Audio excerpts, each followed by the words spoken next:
Bonjour les amis, bonjour à tous. Bienvenue dans une vision du Yiking. Le samedi, c'est le jour du Yiking, qui, je le rappelle, se pratique avec 24 baguettes ou avec 3 pièces. 3 pièces comme ceci. Ce qui nous forme des hexagrammes, qui sont une succession de petits traits. Et ces hexagrammes nous amènent à des pensées philosophiques. Voilà. Mais ils en ont fait des cartes oracles.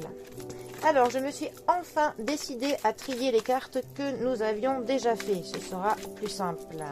Je ne sais même pas pourquoi je n'y ai pas pensé plus tôt. Enfin bon, mieux vaut tard que jamais. Alors, pour ce samedi, quelle pensée du Yiking pour nous?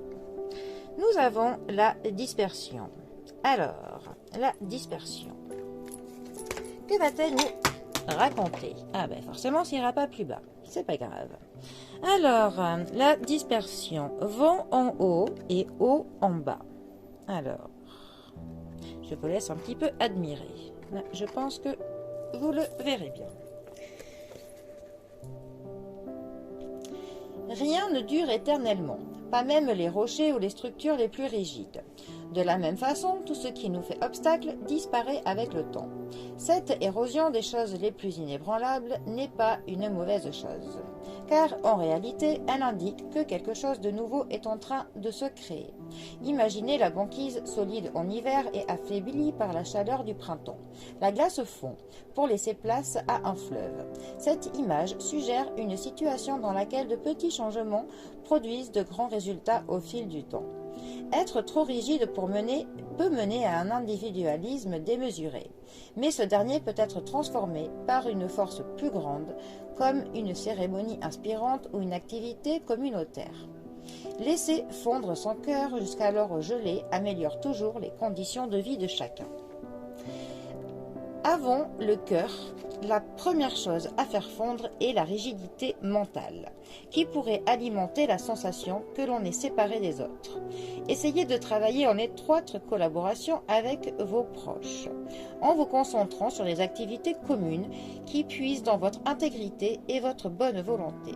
Certaines mesures légèrement radicales en faveur du bien commun peuvent apporter la joie et ouvrir de nouvelles possibilités. Les impulsions spirituelles, y compris le sens de la justice, doivent être honorées et mises en œuvre dès maintenant. De telles impulsions nous poussent gentiment vers un changement important et constructif. Si vous évitez de faire preuve d'indignation vertueuse ou de force agressive, vous pourrez surmonter vos impressions d'être à l'égard des autres.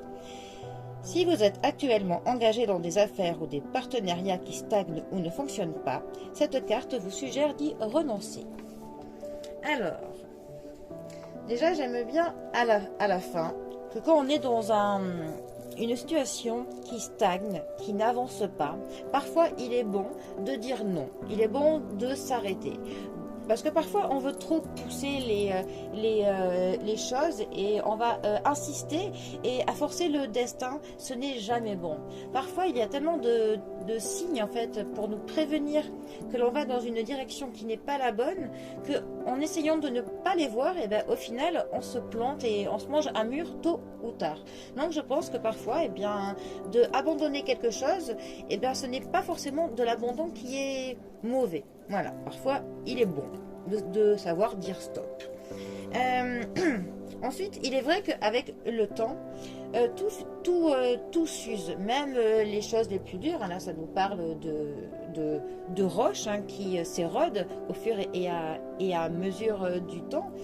Et ça compare ça avec le fait de la rigidité mentale, parfois de certaines traditions qui au final n'ont plus lieu d'être, que certaines personnes s'y accrochent, alors qu'au bout du compte, non, ce n'est plus actuel, ça ne va plus dans le contexte.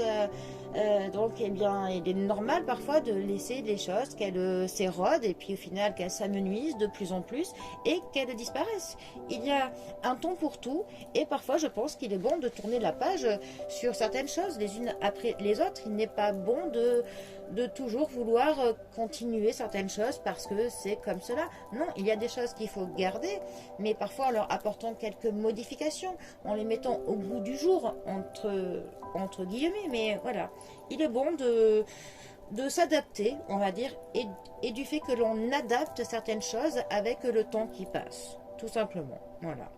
Bon, eh bien, c'était la philosophie de la dispersion pour ce samedi. En tout cas, moi, je vous souhaite bien, de passer un très bon samedi. Profitez bien de vos proches. Et moi, je vous dis à bientôt pour un prochain tirage. Allez les amis, à bientôt. Bisous à tous.